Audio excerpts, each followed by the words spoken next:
So you're thinking about selling your auto repair business in the near future. My name is Jim Parker. I've been selling businesses for nearly 25 years, and I specialize in selling auto repair businesses. A big question that I get from business owners is right out of the gate is, how long does it actually take to sell a business?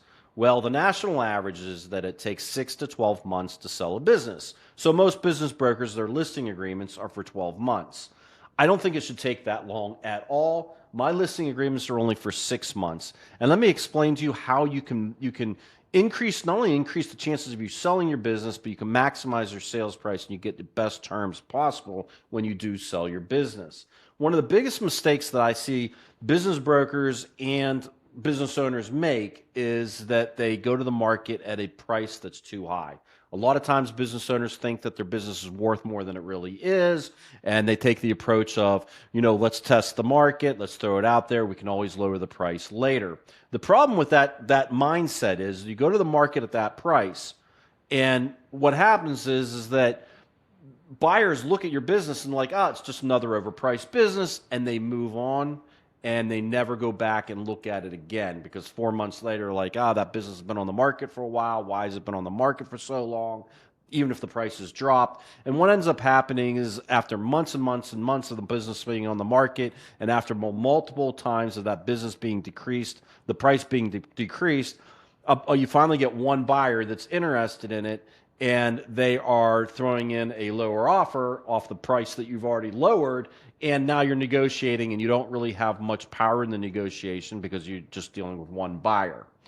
What you need to do is you need to attack that buyer wave. And what that buyer wave is that most buyers that have been looking for businesses have been looking for a couple months to a couple years. So when a new business hits the market that is priced right, that's being handled correctly, packaged properly, the right strategies are being used, all those eyeballs are on the business. And obviously, the more eyeballs that are on the business and the more buyers that are interested in the business, the better price you're going to get and the better terms you're going to get because all those buyers are competing against each other. So the first 30 days that you take a business to the market is the most critical time period in the sales process. You're trying to get as much activity as you possibly can.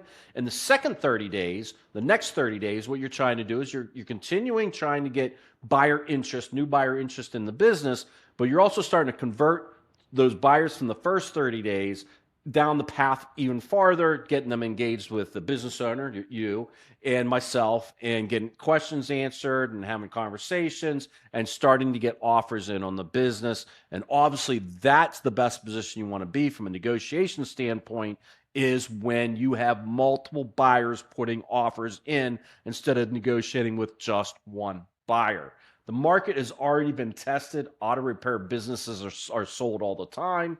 So we already know what the business is probably going to sell for, and it's just best to get as much activity as you possibly can. That's how you get full asking price. That's how you get over asking price, and that's how you get the best terms you possibly can. So that first 60 days, the first 60 days, we're hoping to get the business under contract. We are able to do that about 70% of the time. And then the ones that don't, they're usually going under contract within a month or two after that. And then you're usually looking at, depending on the size of the business, you're probably on a smaller deal. You might be looking at a 90-day closing period if you're talking about an individual buyer with an SBA loan. If you're talking about as a bigger business and you're talking about a private equity group or an industry player, you might be taking 3 or 4 months once it goes under contract to close. So 2 months to get the business under contract. You're looking at about 3 or 4 months from contract to closing. And then you got to remember also, as the business owner, there is going to be a training period for the new owner, and that training period will be negotiated between you and the buyer. Obviously, that's part of the negotiation process. That could be anywhere from 2 weeks on a really, really small business. I think the norm is usually about 30 days is training. Individual buyers might want you to stay on a little bit longer than that, or they might want you to stay on a little bit longer than that. And also, after a couple months, you become a consultant for the business. And private equity groups, they might want you to stay on for 30 days, 6 months to a year. It all depends, but that's obviously something you can negotiate, and you're going to be better at negotiating those types of things. The better quality your buyers are, and the more buyers you have. So I hope that kind of gives you an idea of how long your exit strategy will be from beginning to end. I would love to talk to you about this confidentially. Please give me a call. But I do urge you, if you're thinking about selling your auto related business in the near future, please reach out to myself or somebody like me that's experienced, that specializes in the auto repair industry, because you are going to get a better price, you're going to get better terms, and you're more likely to sell your business if you get the right person to help you and assist you with it. Anyways, I appreciate watching the video today, and I hope you have a fantastic day. Thank you.